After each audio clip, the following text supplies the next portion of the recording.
दोस्तों, आप सभी लोग कैसे हैं? उम्मीद करते हैं आप सभी लोग ठीक हैं। दोस्तों, आप सभी का मेरे YouTube चैनल क्राइम की कहानी में स्वागत है। आज की कहानी एक ऐसी व्यक्ति की है जिसने अपनी पत्नी का कत्ल किया और खुद ही पुलिस में जाकर शिकायत करने लगा। दोस्तों, आप सबसे अनुरोध है चैनल को सब्सक्राइब करें, लाइक करें और कमेंट करें। अपने दोस्तों के साथ शेयर जरूर करें। बहुत से लोग हैं जो सब्सक्राइब नहीं करते हैं। आपके सहयोगी से मुझे हिम्मत मिलती है, इसलिए कंजूसी ना करे। कहानी शुरू करते हैं। सरकारी विभाग में बड़े बाबू विनोद कुमार की गृहस्थी की गाड़ी हंसी खुशी से चल रही थी। इसी बीच एक पुलिस इंस्पेक्टर मंजू ठाकुर से उसके अवैध संबंध हो गए। इन अवैध संबंधों ने विनोद के घर में ऐसा जलजला खड़ा कर दिया कि 30 जनवरी 2018 की बात है। झारखंड के जिला हजारीबाग के थाना बड़ा बाजार के थाना प्रभारी नथुनी प्रसाद शाम के समय अपने ऑफिस में बैठे थे। तभी एक व्यक्ति उनके पास आया। थाना प्रभारी ने उसे कुर्सी पर बैठने का इशारा करते हुए आने का कारण पूछा तो उसने बताया, सर, मेरा नाम विनोद पाठक है। मैं जयप्रभा नगर कॉलोनी में किराए के मकान में बीवी बच्चों के साथ रहता हूँ। आज मेरी बीवी अनु पाठक सुबह किसी काम से बाहर गई थी। वह अभी तक नहीं लौटी है। मैंने अपने स्तर पर उसे सब जगह तलाशा लेकिन उसका कहीं पता नहीं चला।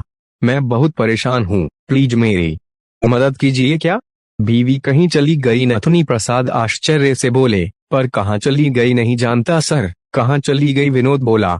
कहीं पत्नी से झगड़ा वगैरह तो नहीं हुआ था जिससे वे नाराज होकर कहीं चली गई? थाना प्रभारी ने पूछा। नहीं सर, ऐसी कोई बात नहीं है। मेरे और पत्नी के बीच कोई झगड़ा नहीं हुआ था, विनोद ने बताया। एक काम करिए, पत्नी की गुमशुदगी की एक तहरीर लिख कर दे दीजिए। मैं दिखवाता हूँ कि मामला क्या है, थाना प्रभारी ने कहा। मैं एक दरख्वास्त लिखकर लाया हूँ सर। थाना प्रभारी की ओर एक पेपर बढ़ाते हुए वह बोला। थाना प्रभारी ने उसकी दी हुई दरख्वास्त पर एक नजर डाली और वह मुंशी को गुमशुदगी दर्ज कराने के लिए दे दी। इसके बाद उन्होंने विनोद को आश्वस्त कर घर जाने के लिए कह दिया। पत्नी की गुमशुदगी की सूचना देकर विनोद पाठक जैसे ही थाने से निकलकर कुछ दूर गया होगा, तभी एक गोरी चिट्ठी, बेहद खूबसूरत लड़की जिसकी उम्र यही कोई 16 से 17 साल के करीब रही होगी, थाना प्रभारी के पास पहुंची। उसके साथ मोहल्ले के कई संभ्रांत लोग भी थे। उस लड़की ने अपना नाम कीर्ति पाठक पुत्री विनोद पाठक निवासी जयप्रभा नगर बताया। उसने थाना प्रभारी नथुनी प्रसाद को बताया कि उसकी मां अनु पाठक आज सुबह से घर से गायब है। उनका अब तक कहीं पता नहीं चला है। उसे आशंका है कि कहीं उसके पापा विनोद पाठक ने ही मां के साथ कोई अनहोनी न कर दी हो। कीर्ति के मुंह से इतना सुनते ही थाना प्रभारी उस लड़की की तरफ गौर से देखने लगे, क्योंकि अभी कुछ देर पहले ही उसके पिता भी पत्नी की गुमशुदगी लिखाने आए थे। अब बेटी ही पिता पर मां को गायब करने का शक कर रही है। इससे यह मामला तो बड़ा गंभीर और पेचीदा लगने लगा। थाना प्रभारी ने कीर्ति से पिता पर लगाए जाने वाले आरोप की वजह पूछी तो उसने विस्तार से मां और पिता के बीच के संबंधों के बारे में और उनके बीच सालों से चले आ रहे झगड़े के बारे में बता दिया।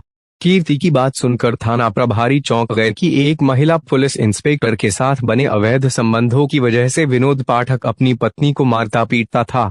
थाना प्रभारी ने एसआई श्याम कुमार को विनोद पाठक के घर मामले की जांच के लिए भेज दिया। एसआई श्याम कुमार जांच के लिए विनोद पाठक के यहाँ पहुंच गए। उन्होंने विनोद के बच्चों के अलावा पड़ोसियों से भी पूछताछ की। प्रारंभिक जांच करके एसआई श्याम कुमार ने थाना प्रभारी को बता दिया कि विनोद पाठक की पत्नी अनु पाठक वास्तव में गायब है। इसके अलावा विनोद पाठक भी थाने में सूचना देने के बाद से लापता है। उसका मोबाइल फोन भी स्विच ऑफ आ रहा है। अगले दिन 31 जनवरी की सुबह 10 से 11 बजे के करीब थाना प्रभारी नथुनी प्रसाद विनोद पाठक के घर पहुंच गए। पुलिस को देखकर मोहल्ले के लोग वहां जमा हो गए। अनु के साथ साथ विनोद पाठक घर पर नहीं था। घर में उनके तीनों बच्चे कीर्ति, वानी और वंश ही थे। पूछने पर बच्चों ने पुलिस को बताया कि पापा बीती रात से ही घर नहीं लौटे हैं। यह जानकर थाना प्रभारी को विनोद पर ही शक हो गया कि जरूर पत्नी के गायब होने में उसका हाथ रहा होगा, तभी वह फरार है।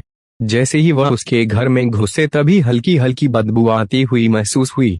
पुलिस ने घर का कोना कोना छान मारा लेकिन बदबू कहां से आ रही थी पता नहीं चला। एक कमरे में दरवाजे पर ताला लटका मिला। पुलिस ने कीर्ति से ताला बंद होने की वजह पूछी तो उसने बताया कि वह कमरा मां का है, उसमें मां रहती हैं। जब से वे गायब हैं तब से उस कमरे पर नया ताला लगा है। पापा ने उसे बताया था कि अनु मां के जाते समय कमरे में ताला लगाकर चाबी अपने साथ ले गई है। कीर्ति की यह बात थाना प्रभारी के गले नहीं उतरी, क्योंकि जब घर में पहले से सभी कमरों के ताले और उसकी 2 से 2 चाबियां थीं तो मां ने नया ताला क्यों खरीदा। शंका होने पर उन्होंने उस कमरे का ताला तोड़ने के निर्देश साथ आए पुलिस कर्मियों को दिए। ताला टूटने के बाद पुलिस जैसे ही कमरे में घुसी तो महसूस हुआ कि बदबू इसी कमरे से आ रही है। पुलिस कमरे में वे चीज ढूंढने लगी जहां से वह बदबू आ रही थी। ढूंढते ढूंढते पुलिस जैसे ही दीवान के करीब पहुंची तो बदबू और तेज हो गई। मतलब साफ था कि बदबू दीवान के भीतर से आ रही थी। पुलिस ने दीवान को खोला तो भीतर का नजारा देखकर आंखें फटी की फटी रह गईं। दीवान में काफी खून फैला था जो सूख चुका था। वहां एक काले रंग की पॉलीथीन थैली और एक प्लास्टिक का बोरा रखा था। उन पर भी खून लगा था जो सूख चुका था। थाना प्रभारी को समझते देर न लगी कि विनोद ने पत्नी की हत्या करके उसकी लाश दीवान में छिपा दी है। उन्होंने प्लास्टिक का बोरा खुलवाया तो खोलते ही सबके होश उड़ गए। काली पॉलीथिन में अनु का कटा हुआ सिर और बोरे में धड़ था। उसके हाथों को पीछे की ओर करके प्लास्टिक की रस्सी से बांध दिया गया था। उसके पैर घुटनों से मोड़कर पेट से बांध दिए थे। पिछले 2 दिनों से रहस्यमय तरीके से गायब अनु पाठक की उसके ही बेडरूम में लाश पाए जाने के बाद रहस्य से पर्दा उठ गया। मां की लाश मिलते ही तीनों बच्चे दहाड़े मारकर रोने लगे। उनके रोने की आवाज सुनकर पड़ोसी भी वहां आ गए। बच्चों को ढांढस बंधाने लगे। विनोद का अभी कुछ पता नहीं था कि वह कहाँ है। अनु पाठक की लाश बरामद किए जाने की सूचना थाना प्रभारी ने डीएसपी चंदन वत्स और एसपी अनीश गुप्ता को दे दी। कुछ ही देर बाद एसपी और डीएसपी भी मौके पर पहुंच गए थे।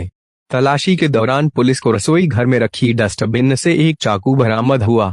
चाकू के ऊपर खून लगा हुआ था जो सूख चुका था। लग रहा था कि शायद इसी चाकू से अनु की हत्या की गई होगी। पुलिस ने चाकू अपने कब्जे में लिया। अनु की हत्या की सूचना उसके मायके वालों को भी दे दी गई थी। फिर जरूरी कार्रवाई करके लाश पोस्टमार्टम के लिए जिला अस्पताल भेज दी।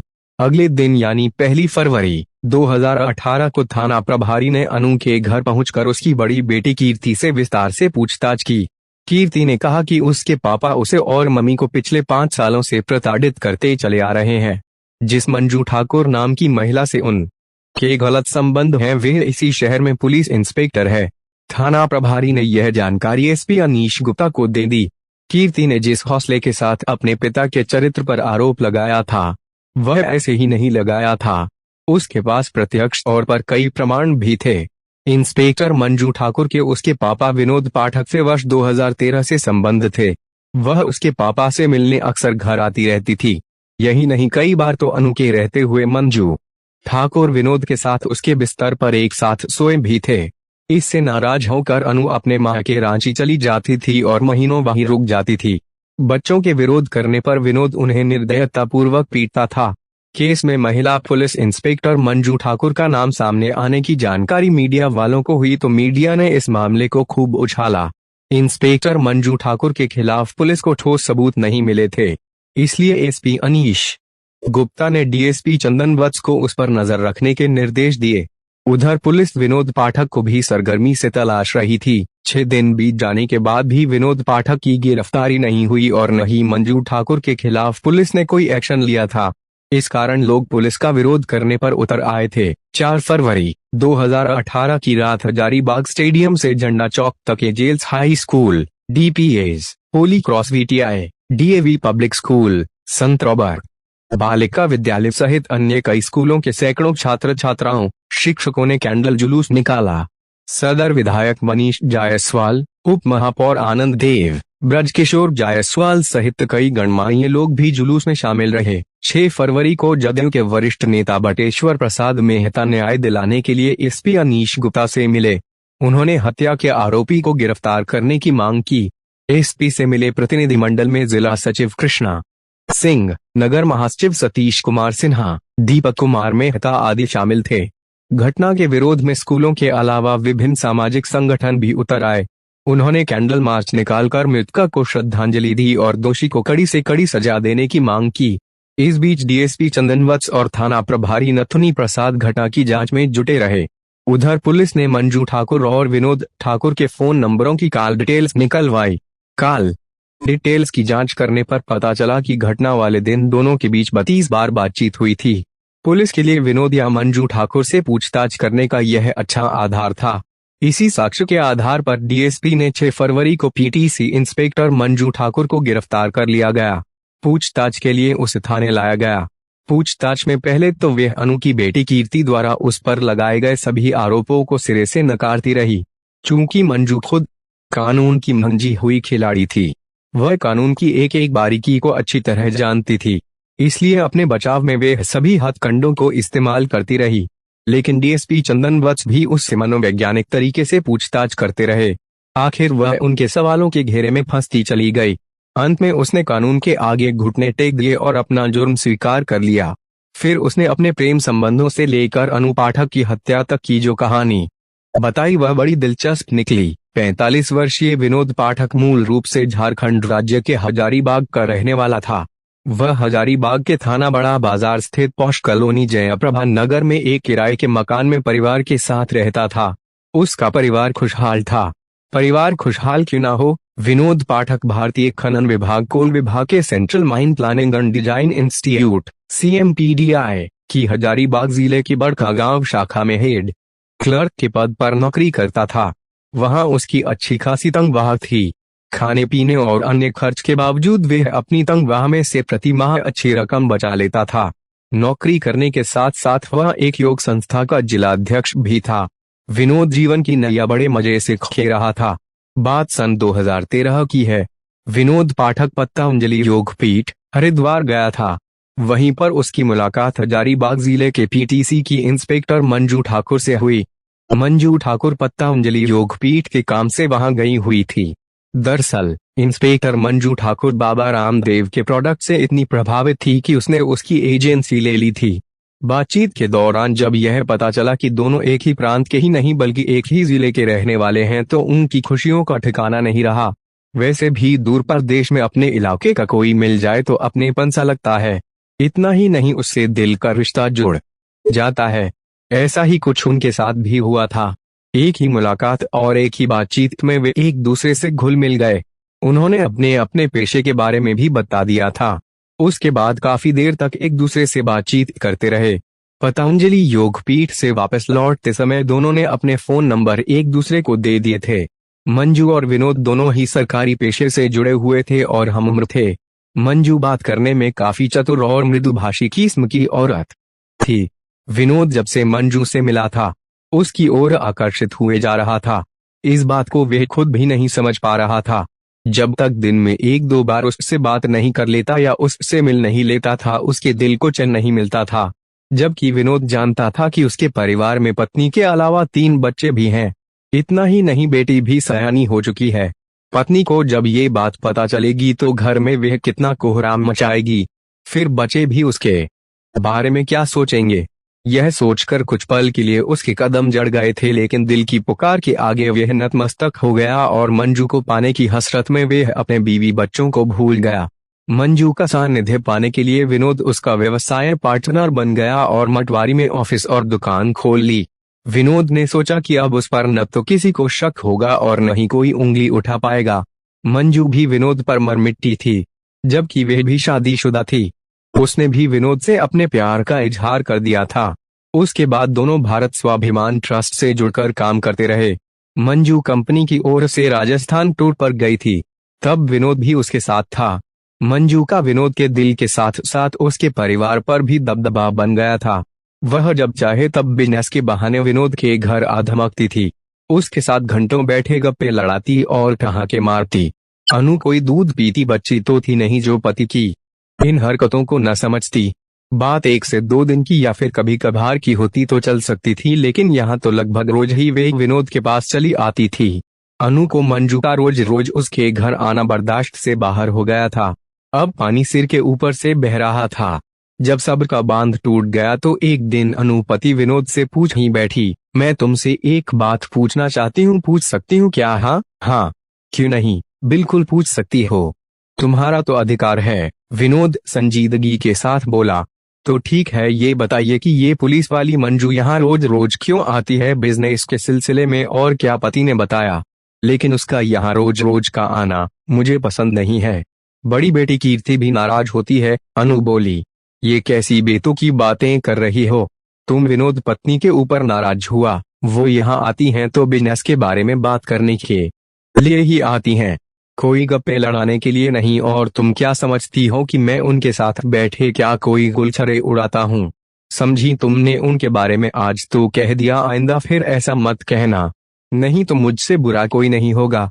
मैं उनकी बेइज्जती बर्दाश्त नहीं कर सकता। झलाता हुआ विनोद पत्नी से नजरें चुराते कमरे से बाहर निकल गया, जैसे उसकी चोरी पत्नी ने पकड़ ली हो। बाहर निकलकर विनोद ने एक लंबी सांस ली। वह समझ गया कि मंजू को लेकर पत्नी को शक हो गया है। जिस दिन से अनु ने मंजू ठाकुर को लेकर पति विनोद को टोका था, उस दिन से पति पत्नी के रिश्तों में थोड़ी खटास आ गई। विनोद को पत्नी की यह बात बुरी लगी थी कि उसने मंजू के बारे में उससे पूछने की हिम्मत कैसे की। यह पूछकर उसने बहुत बड़ी भूल की है। इस भूल का उसे दंड जरूर मिलेगा। उस दिन के बाद विनोद ने रोजाना ही मंजू को घर बुलाना शुरू कर दिया। इतना ही नहीं, अब वह मंजू को अलग कमरे में बुलाकर एकांत में बात करता। यह देखकर अनु को गुस्सा आता। यह सब उसकी बर्दाश्त से बाहर होता जा रहा था। अनु ने इसका पुरजोर विरोध शुरू कर दिया। नतीजा, विनोद पत्नी की पिटाई करने लगा। अपने सिंदूर का बंटवारा होते हुए अनु नहीं देख सकती थी, इसलिए वह बच्चों को लेकर मां के रांची चली जाती थी। जब गुस्सा शांत होता तो लौटकर घर आ जाती। इस तरह अनु कई बार मायके जा चुकी थी, लेकिन विनोद पर इसका कोई असर नहीं पड़ा था, बल्कि पत्नी के आने के बाद उसे और ज्यादा आजादी मिल जाती थी। वह मंजू के साथ बिना किसी डर के गुलछरे उड़ाता। धीरे धीरे विनोद और मंजू के अनैतिक संबंधों की जानकारी अनु के पूरे नाते रिश्तेदारों तक फैल गई थी। विनोद की चारों ओर बदनामी हो रही थी। उसे शक हो गया था कि अनु ही उसकी बदनामी करा रही है, इसलिए अब वे उस पर पहले से ज्यादा सितम ढाने लगा। पत्नी के साथ साथ वह बच्चों की भी पिटाई करने लगा। वह अपनी बड़ी बेटी कीर्ति को ज्यादा मारता था, क्योंकि कीर्ति भी मंजू का विरोध करती थी। वह अपनी मां का पक्ष लेती थी। बच्चों को बेदर्दी से पिटता देख अनु की जैसे जान भी निकल जाती थी। अनु ने एक दिन दुखी होकर मंजू को फोन करके कहा, तुम दोनों अगर शादी करना चाहते हो तो कर लो, मैं कुछ नहीं बोलूंगी।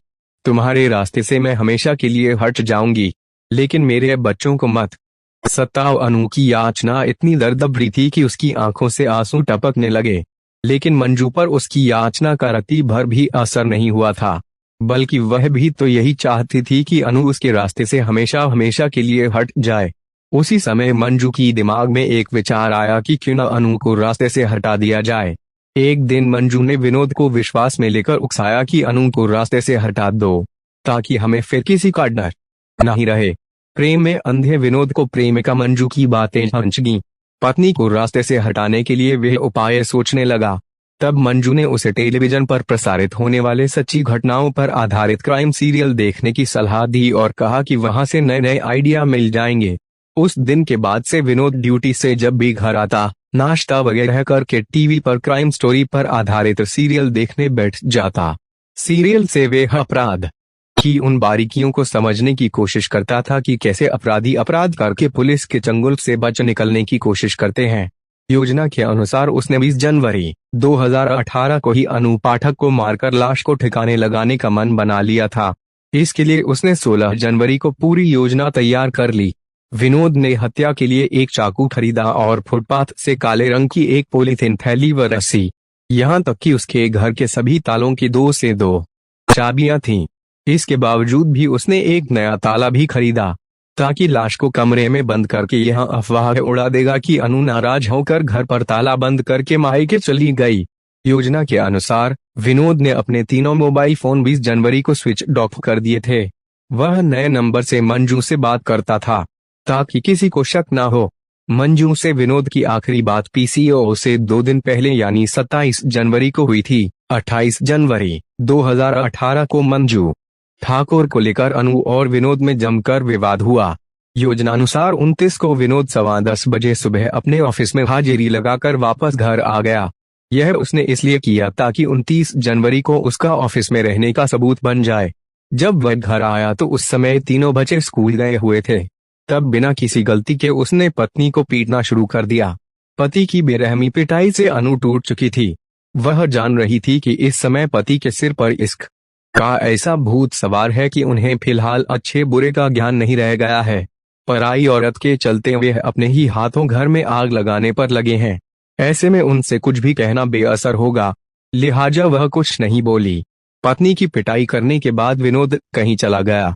करीब 12:15 बजे वे लौट कर घर आया। उस समय अनु मंजू से बात कर रही थी। पति के लौटने का अनु को पता नहीं चला। विनोद कान लगाकर पत्नी द्वारा फोन पर की जा रही बातचीत को सुनता रहा। उस बातचीत से वह यह बात समझ गया कि अनु इस समय मंजू से बात कर रही है। उस समय अनु मंजू से पति की शिकायत कर रही थी। अपनी शिकायत सुनकर विनोद अपना आपा खो बैठा। फिर क्या था, उसने अनु के पीछे जाकर एक हाथ से उसका मुंह बंद किया और दूसरे हाथ से तेज धार वाले चाकू से गला रेत दिया। खून का फवारा फूट पड़ा और अनु फर्श पर गिर कर तड़पने लगी। कुछ ही देर में वह शांत हो गई। इसके बाद प्रेमिका मंजू ठाकुर को फोन कर विनोद ने पत्नी की हत्या करने की जानकारी दे दी। यह सुनकर मंजू पहले तो घबरा गई, फिर बाद में खुश भी हुई कि अब हमारे बीच का अनु नाम का कांटा सदा के लिए निकल गया।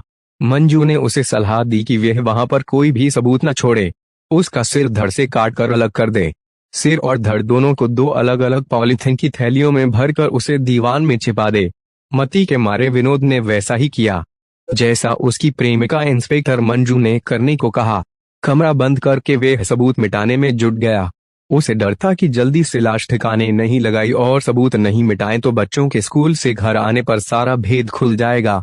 सबूत मिटाने और लाश ठिकाने लगाने में उसे 2.5 घंटे से ज्यादा लगे। सिर और धड़ को अलग अलग करके पॉलीथिन थैली और प्लास्टिक बैग में पैक कर दीवान के बॉक्स में डाल दिया। फिर कमरे में नया ताला लगाकर चाबी अपनी जेब में रखकर दोबारा ऑफिस चला गया। शाम 4 बजे तीनों बच्चे स्कूल से घर लौटे तो कमरे पर ताला बंद देख हैरान रह गए। कीर्ति पड़ोस में आंटी के यहाँ माँ के बारे में पता लगाने गई, लेकिन वहां से कुछ पता नहीं चला। बच्चे जब स्कूल गए थे तो उनकी माँ अनु घर में ही थी। अचानक कहाँ चली गई ये सोचकर वे परेशान हो गए। शाम करीब 5 बजे विनोद जब ड्यूटी से घर लौटा तो कीर्ति ने उससे माँ के बारे में पूछा। इधर उधर का बहाना बनाते हुए विनोद ने कहा कि बेटा तुम्हारी माँ नाराज होकर अपने मायके चली गई है। तब कीर्ति ने अपनी ननिहाल फोन किया तो पता चला कि उसकी माँ वहां आई ही नहीं है। ये सुनकर कीर्ति का माथा ठनक गया। उसे लगने लगा कि कहीं पापा ने माँ के साथ कोई अनहोनी घटना तो न कर दी। कीर्ति बार बार पिता से माँ के बारे में पूछने लगी तो विनोद घबरा गया। उसे लगा कि कहीं भेद न खुल जाए। तभी उसके दिमाग में आया कि क्यों न इसे भी मार दे, न रहेगा बांस और न बजेगी बांसुरी। ये सोचकर विनोद उसे पकड़ने के लिए उसकी ओर लपका, लेकिन पिता की बुरी मंशा भांप कर कीर्ति तेजी से भागकर पड़ोस वाली आंटी के घर चली गई, जबकि उसके छोटे भाई बहन घर में भीगी बिल्ली बने दुबके रहे। कीर्ति रात को भी अपने घर नहीं आई। विनोद रात में उसी दीवान पर सोया जिसमें अनु की लाश छिपा रखी थी। बहरहाल 18 फरवरी 2018 को पुलिस ने फरार विनोद पाठक को कोडरमा के रेलवे स्टेशन से गिरफ्तार कर लिया। विनोद ने अपने ऑफिस के सिक्योरिटी सुपरवाइजर को फोन करके कहा था कि वह अपनी कार से उसके पास आ जाए, उसे अभी डोभी जाना है। तब सुपरवाइजर अपनी इंडिगो कार लेकर विनोद के घर पहुंच गया था। आरोपी विनोद ने पुलिस को बताया कि हत्या करने के बाद वह अपने ही ऑफिस के सिक्योरिटी सुपरवाइजर की इंडिगो कार से डोभी तक गया था। इस मामले में सिक्योरिटी सुपरवाइजर और उसकी पत्नी से भी पुलिस ने पूछताछ की। विनोद पाठक ने यह भी कबूल किया कि पत्नी की हत्या करने के बाद वह सीधा प्रेमिका मंजू ठाकुर के पास खून से लथपथ पहुंचा था और हत्या के बारे में पूरी जानकारी दी। पुलिस या पूछताछ में मंजू ने यह भी बताया था कि अनु का सिर से धड़ अलग करने का आइडिया उसने ही दिया था। मंजू ने विनोद पाठक को हत्या करने के बाद अलग अलग जगहों पर लाश छिपाने का तरीका भी बताया था। घटना के बाद मंजू ठाकुर और विनोद पाठक के बीच 32 बार फोन पर बातचीत हुई थी। मंजू विनोद के कांटेक्ट में लगातार रही। वह नए नंबर से मंजू से बात करता था ताकि किसी को शक न हो। मंजू से विनोद की आखिरी बात पीसीओ से 27 जनवरी को हुई थी। पुलिस इस बात की जांच भी कर रही है कि विनोद जिस वक्त अपनी पत्नी की गला रेत कर हत्या कर रहा था तब किस शख्स ने उसकी मदद की। पुलिस ने आरोपी इंस्पेक्टर मंजू ठाकुर और विनोद कुमार को सीजेएम की अदालत में पेश किया। अदालत ने दोनों को जेपी केंद्रीय कारागार भेज दिया। कथा लिखे जाने तक आरोपी विनोद पाठक और मंजू ठाकुर जेल सलाखों के पीछे कैद थे। पुलिस सनसनीखेज तरीके से की गई हत्या के दोनों आरोपियों के खिलाफ आरोप पत्र दाखिल करने की तैयारी कर रही थी। मंजू ठाकुर की ओर से जमानत के लिए अदालत में अर्जी दाखिल की गई थी, जो न्यायाधीश सत्येंद्र सिंह ने खारिज कर दी थी। दोस्तों, आपको कहानी कैसी लगी कमेंट करके जरूर बताएं और एक बार आपके लॉन्च किए गए चैनल को सब्सक्राइब करें और लाइक करें, शेयर करें। कल से एक और नई कहानी के साथ, तब तक